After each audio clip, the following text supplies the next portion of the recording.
Mon corps, mon droit. Betty, ici, n'a pas toujours été aussi sûre d'elle. Jusqu'à 30 ans, on peut dire que je suis passée par pas mal de galères.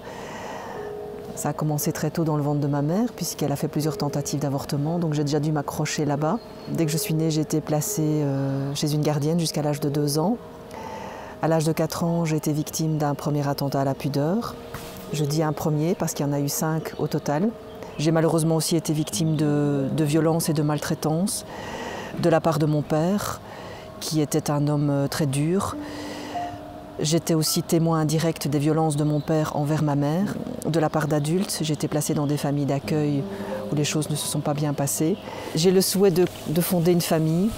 Et lorsque je rencontre un homme plus âgé que moi et où je me dis, je vais pouvoir fonder ma famille avec lui, ça ne se passe pas tout à fait comme prévu.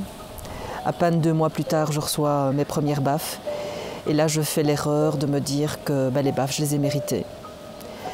Et ça va durer 6 ans, où je vais être victime d'humiliation, de violences physiques, psychologiques, de viols. Je vais avoir la naïveté de penser qu'un enfant va arranger les choses. Il n'en est rien. Je vais être battue même enceinte. Ce sentiment de culpabilité que j'ai depuis l'enfance, on reçoit des coups quand on a mal fait, va tout à coup chavirer de l'autre côté. Et où je vais me déculpabiliser, où je vais me dire mais en fait c'est pas moi qui ai un problème. Les femmes sont fortes. Et celles qui vivent des violences conjugales, elles le sont peut-être encore plus que les autres. J'ai repris mes études et je les ai réussies. J'ai eu 3 autres enfants.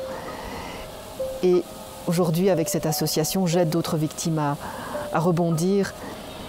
J'ai vraiment envie de dire à toutes ces victimes qui sont encore sous emprise que cette force, elles l'ont en elles, qu'elles doivent absolument déculpabiliser, qu'elles doivent se dire « oui, j'ai droit à une autre vie, je suis digne d'amour et de respect ».